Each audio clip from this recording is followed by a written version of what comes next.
All right, beautiful Vikings, let's go ahead and write our name and get started here. We are continuing to talk about integers and rational numbers, specifically positive, blue, green, however you want to think about it, and negative. Positive and negative. And really today we're going to talk about how those numbers are represented. So positive numbers represent values that are above, let's underline above, draw a little arrow up, or gained.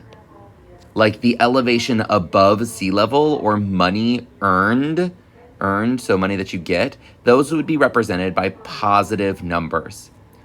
In contrast, negative numbers represent values that are below, so a little arrow downwards, or lost, like temperatures below freezing or money spent or even below sea level. And then of course we have zero. Zero is a neutral point. It's neither gained nor lost. It's a balance point in many situations. A blank is a number that can be expressed as a fraction or a quotient of two integers. This is going to be a rational number. A rational number is a number that can be expressed as a fraction or a quotient. I apologize that I have this little extra is here. A rational is a rational number. All right. Understanding with elevation. When discussing elevation, the zero typically represents sea level.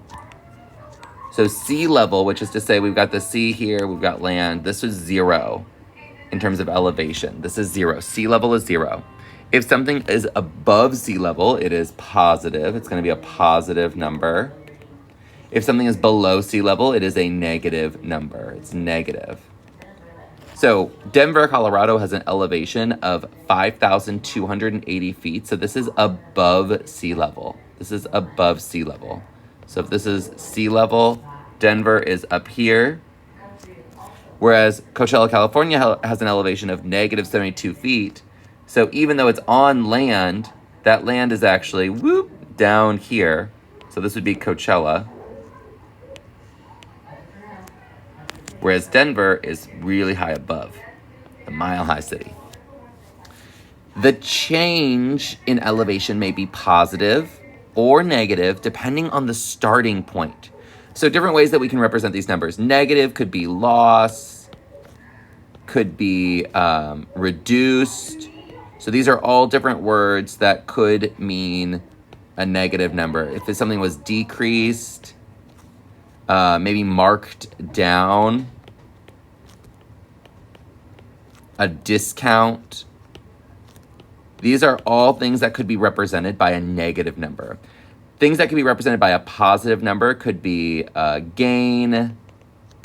Oh, I'm so sorry. For negative, I also want to write below sea level. This would be gain. For positive numbers now, I'm back to positive. That could be increased.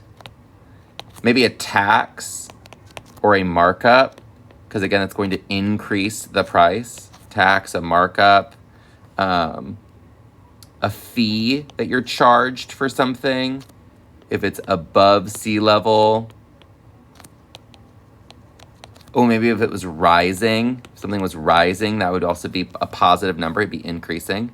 These are just some examples. This is not the full list of every word that you might see represented, right?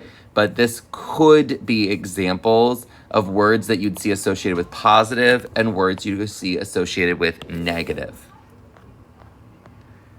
All right, so let's look at some real world representations. The altitude of Indianapolis, right? The altitude of Indianapolis is 719 feet. That is a positive number. So we'd put a little check here for positive. The ruins of Phonis Heraklion in Egypt, under 30 feet of water. So these ruins are under 30 feet of water. So this is going to be negative, right? It's below sea level, negative 30. If something is at sea level, it's represented by 0. The starting score of a soccer match, well, that would be 0-0. A discount on a clothing item, so that means the cost of the clothing has gone down, so negative. A tax or surcharge that is added, So a surcharge, something that's added to your bill, is going to be a positive number. All right, let's look at some more examples. The cost of a computer was reduced by $199.99. Write a rational number to represent this reduction. So if it was reduced by $199.99, that would be negative $199.99. Write a rational number to represent a discount. So again, discount, I'm bringing down the cost. So it's going to be negative $8.75. After taxes, the bill changes by $294. Write a rational number to represent the additional charge. So it's going to be $294. I know I made my 2 a little bit funny there, but $294.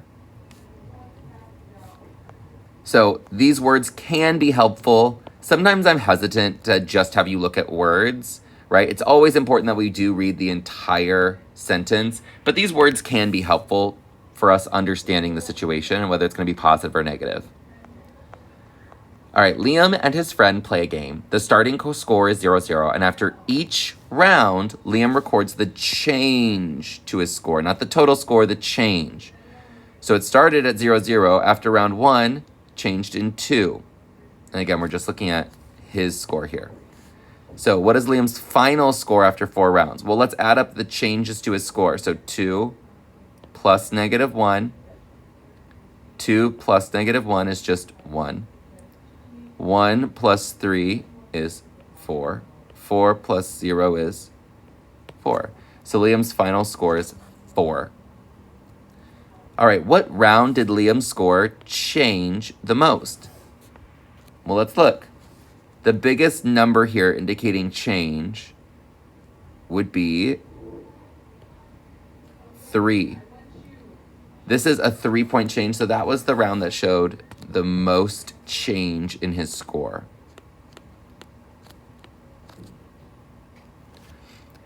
All right, we're going to go ahead and move into independent practice. Again, these different problems that you see here should look very similar to what we just did in the guided practice. I know that y'all are going to crush it. And of course, always remember, my beautiful people, to make good life choices.